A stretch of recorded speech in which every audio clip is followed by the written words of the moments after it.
bohong. Aku hanya memikirkan satu peraturan penting. Kenapa kau lakukan hari ini kalau kau bisa melakukannya besok? Hahaha. Few moments later.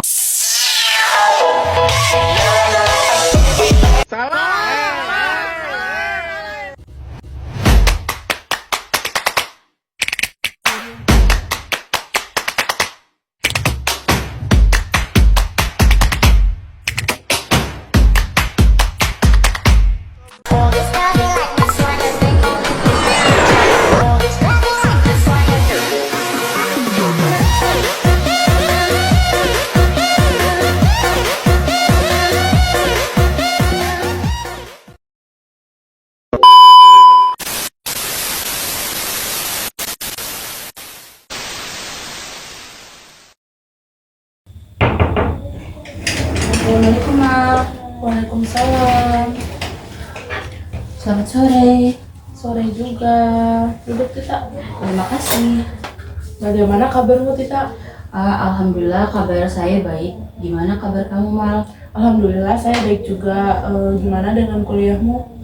Alhamdulillah Mal lancar. Doakan aja selalu lancar kuliahnya. Alhamdulillah kalau gitu. Ya, saya doakan ya semoga kuliahmu selalu lancar. Kamu kesini sama siapa?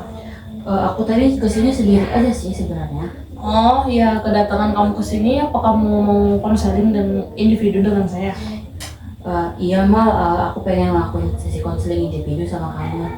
Sebelumnya kamu tahu belum konseling individu atau konseling itu tuh apa? Sebenarnya saya belum tahu sih Mal.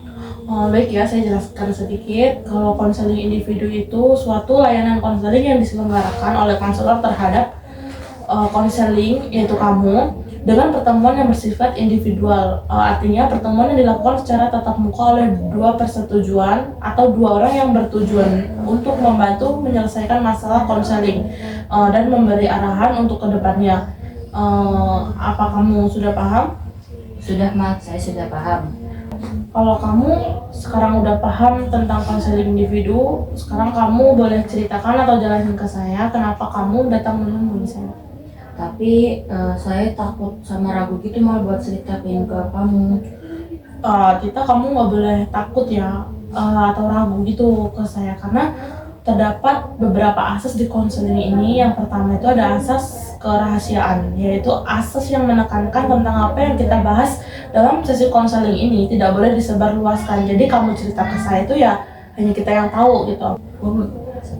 Dan yang kedua ada asas keterbukaan, yaitu di mana asas keterbukaan ini menekankan pada semua klien, yaitu kamu, yang menyampaikan masalahnya tanpa adanya keraguan dan rasa khawatir dari diri kamu sendiri gitu. Yang ketiga ada asas kesukarelaan, yaitu asas yang menekankan pada klien dalam menyampaikan pendapat atau menceritakan sesuatu yang dialaminya itu tanpa ada paksaan dari pihak manapun, seperti kamu datang ke sini itu dengan keinginan kamu sendiri gitu. Apa Tita sudah paham dan mengerti?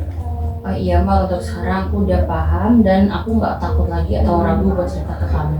Oke, sekarang kamu bisa cerita atau jelasin gitu kenapa kamu datang ke sini? Jadi gini Mal, saya tuh ya kadang ngerasa gemetar gitu saat tampil di depan presentasi di kelas gitu. Saya juga kadang tuh ngerasa nggak percaya diri buat menjawab pertanyaan-pertanyaan yang temen atau dosen saya tanyain ke saya. Padahal saya tuh cuma jawab dari tempat duduk aja gitu, tapi kadang tuh ngerasa gugup dan gemetar. Ini tuh menyebabin saya tuh jarang ngomong gitu loh sama dosen atau teman-teman yang ada di dalam kelas. Bisa kamu contohin nggak ketika tampil di depan kelasnya tuh seperti apa? Bisa Mal, kayak tuh aku presentasi di depan teman-teman atau kayak lagi berbicara di depan orang-orang banyak gitu. Selanjutnya apa yang kamu lakuin kalau kamu merasa tidak percaya diri di kelas pas lagi presentasi gitu? Saya cuma diem aja sih Mal, gugup, ngerasa malu gitu, apalagi kalau teman-temannya banyak di dalam kelas. Apa dengan cara kayak seperti itu kamu merasa senang dan nyaman di kelas? Sebenarnya enggak sih.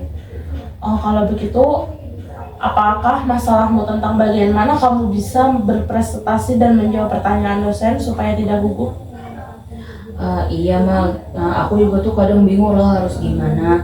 Setiap hari tuh aku mikir dan usaha gimana sih caranya biar aku tuh percaya diri lagi tampil di depan orang atau di depan dosen. Ya bagus sih kalau gitu, kamu sudah memahami masalah yang kamu alami, yaitu bagaimana kamu bisa presentasi dan tidak gugup dalam menjawab pertanyaan dan berada di depan orang banyak. Iya, aku pengen banget Mal bisa tampil percaya diri di depan kelas dan di depan banyak orang. Tapi rasanya kayak susah banget gitu loh. Oke, bagus sekali ya keinginan kamu. Saya sangat senang sekali mendengarnya. Lalu, apakah kamu udah ada cara untuk mengatasi masalah tentang tidak kepercayaan yang kamu alami ini? Saya masih bingung sih Mal, jujur. Apa yang buat kamu merasa bingung? Saya takut aja gitu kalau nanti saya salah saat ngejawab pertanyaan dari dosen atau ketika presentasi. Takut saya diketawain gitu loh sama teman-teman. Apakah kamu sudah berusaha melakukan yang terbaik buat hal yang kamu alami ini? Aku rasa sih belum ya Mal, belum ngelakuin yang terbaik. Jika mencobanya aja belum, lalu kenapa kamu bisa berpikiran negatif seperti itu? Nah itu yang aku nggak ngerti. Aku tuh kayak aku tuh taruh Mal. Nah, itu yang saya tidak mengerti. Iya. Baik, saya Ya. akan berusaha. Nah itu loh Mal yang aku nggak ngerti juga. Aku tuh kadang bingung gitu. Kalau gitu sih kayaknya aku bakal usaha juga buat ngelakuin yang terbaik, biar aku tuh ngerasa percaya diri dan presentasi itu bisa ngejawab pertanyaan dari teman-teman. Baiklah, apa kira-kira rencanamu sementara ini sebagai pegangan untuk tindakan selanjutnya?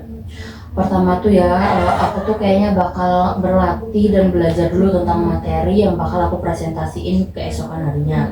Kedua juga aku bakal berpenampilan lebih rapi lagi biar nggak ngerasa malu atau lebih percaya diri. Yang ketiga tuh mungkin aku harus lebih berdoa lagi ya, berserah diri kepada Tuhan aku, biar semuanya tuh lebih dipermudah gitu loh Mbak. Oke, bagus Tita. Jadi gimana kalau kita memakai teknik kontak perilaku ya? Jadi gimana nanti kegiatan yang akan kamu lakukan ke depannya itu bakal jadi kontrak tertulis antara saya dan kamu.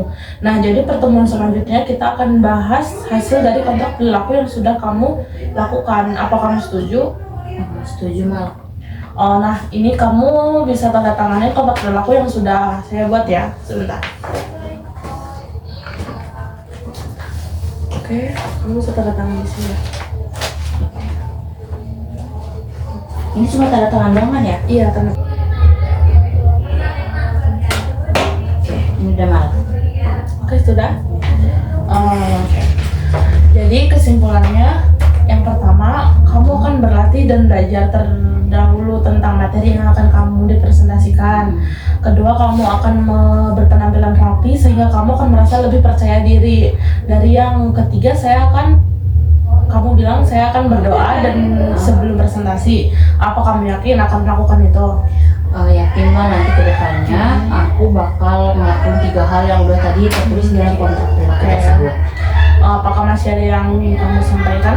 Aku rasa sih nggak ada ya Mal, cukup. Bagaimana kalau kita tutup sesi pembicaraan kita ini? Baik Mal, kalau gitu aku ucapin terima kasih atas kesediaan kamu kali ini buat ngelakuin sesi konseling individu bersama aku. Iya Tita, sama-sama. Ya udah kalau gitu aku pamit pulang duluan ya Mal. Assalamualaikum. Waalaikumsalam. Hati-hati Tita. Iya Mal.